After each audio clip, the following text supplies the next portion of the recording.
Hola queridos amigos, amigas de Así Fue Como, el día de hoy nuevamente transmitiendo desde Tauyo, Cundinamarca, continuando con esta cada vez más larga cuarentena, pero no importa, seguimos muy proactivos, seguimos firmes en nuestra labor. Vamos a hablar del tema de hoy. El tema de hoy es el Olimpo Radical. El Olimpo Radical nos lo recomendó una persona que sigue, digamos, esta página.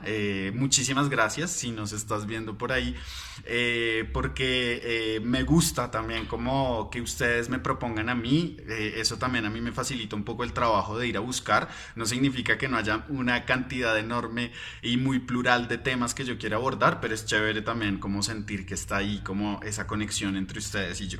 Entonces, bueno, vamos a empezar a hablar del Olimpo Radical. El Olimpo Radical es un periodo histórico de la historia de nuestra república que se ubica entre el año 1863 y 1886.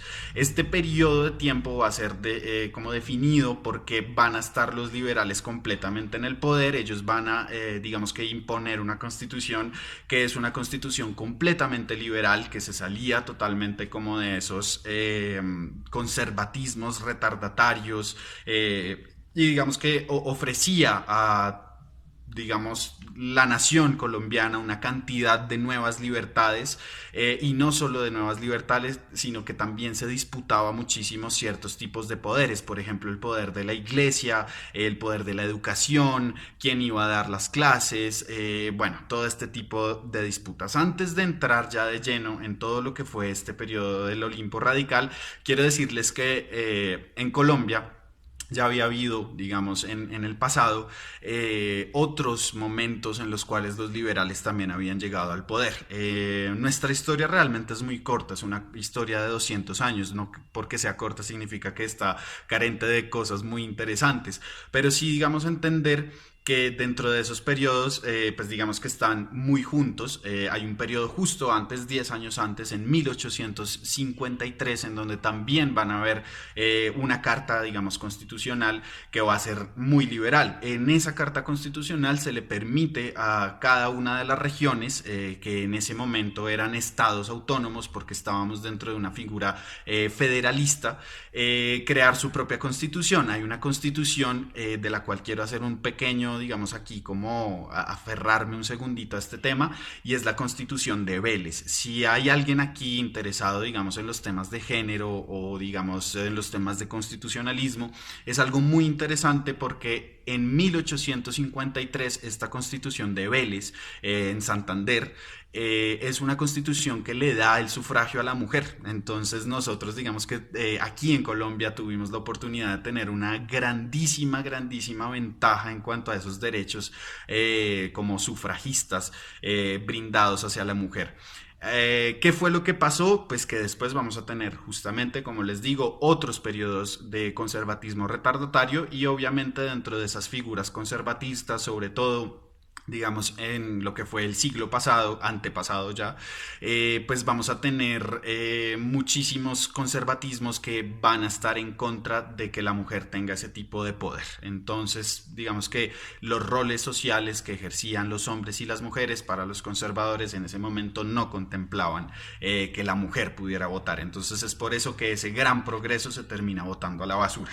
Entonces, ya entrando un poco más dentro de lo que fue este periodo del Olimpo Radical, digamos que explicarles muy rápidamente principalmente quiénes son los presidentes. Los presidentes que vamos a tener son Manuel Murillo Toro. Esta es la persona, digamos, más importante del Olimpo Radical. Es de hecho el día que él muere, o bueno, a raíz de su muerte, que el Olimpo Radical va a empezar a caer en picada. Él va a ser el primer presidente y va a ser presidente en dos ocasiones. En ese momento los periodos presidenciales eran de 2 años solamente, entonces eran periodos presidenciales muy rápidos. Esto porque para ellos consideraban que era mejor en términos democráticos cambiar muy rápido el presidente. Eso es algo que, digamos, podemos ver en cada uno de los países. Cada uno de los países escoge sus propios tiempos en cuanto a elecciones presidenciales. Aquí en Colombia, por ejemplo, ahorita son 4 años.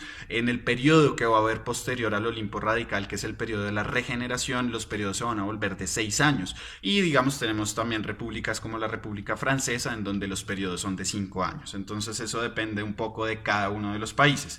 Vamos a tener personajes como Santiago Acosta Castillo, Santos Gutiérrez Prieto, Eustorgio Salgar, Santiago Pérez de Manosalvas, Aquileo Parra, Aquileo Parra es uno de los más importantes también, Julián Trujillo Largacha, y esos son los presidentes que vamos a tener durante esos 16 años de tiempo en el cual vamos a tener el Olimpo Radical. Digamos que este Olimpo Radical se llama así también es porque es el liberalismo más radical que va a estar, digamos, allí metido. Aquí hay una diferenciación entre los mismos liberales. Habían unos liberales que eran un poco más suaves en cuanto a cierto tipo de reformas y que estaban un poco más ligados a lo que era todo como esa élite o esa cúpula política conservatista, y habían unos que no, que totalmente estaban en contra de ellos. Estos son los que vamos a conocer como los liberales radicales, y es por eso que esta oligarquía va a ser una oligarquía muy cerrada en este tiempo. Entonces ni siquiera las personas del mismo partido liberal que no eran radicales van a poder ingresar al poder. Entonces eso va, digamos, a definir muchísimo este periodo. Allí, si ustedes quieren hacer una investigación más profunda, miren la diferencia que hay entre los gólgotas y los draconianos, y si quieren también pueden comentar aquí y se las puedo hacer yo con muchísimo gusto. Bueno, entonces en términos de los cambios que va a haber en ese momento, les voy a dar algunos para que vean también la línea que se estaba manejando en ese momento muy radical, de liberalismo radical. Entonces, digamos que su principal propósito era la abolición de las instituciones coloniales heredadas de España. Eso era algo que ellos querían hacer en términos de la administración de tierras, en términos de la iglesia, la educación, muchísimas cosas de esas. Querían hacer una reforma democrática, y querían quitarle también muchos privilegios que tenía el clero. El clero poseía muchísimas tierras en Colombia. Ellos van a empezar a hacer, digamos, como una especie de barrido dentro de toda la tierra de Colombia, y todo lo que apartenía al clero lo van a empezar a confiscar. Esto para los conservadores obviamente era una cosa que no podía pasar. Van a hacer también un cambio en el régimen tributario, iba a ser algo mucho más progresivo, iban a ser, bueno, digamos que también iba a depender digamos, de la riqueza que tenía cada una de las personas, y se iba, como les digo, a actualizar totalmente el sistema educativo, se iba a profundizar, se iba a desarrollar, se iban a empezar a crear, ¿por qué no?, instituciones de educación superior que fueran públicas, todas esas cosas. Pero esto no se va a dar debido a que posteriormente vamos a tener el periodo de conservatismo radical. Entonces, bueno, digamos que otra de las cosas, otra de las líneas era un desarrollo económico, comercial, industrial. Esto se iba, digamos, a lograr a través de la creación de puertos, carreteras, de nuestro gran ferrocarril que solamente está aquí en la Sabana. El ferrocarril de Colombia es una cosa que nunca se logró hacer, y también fue debido a esos cambios constitucionales y a ese cambio de intereses que hubo durante esas épocas.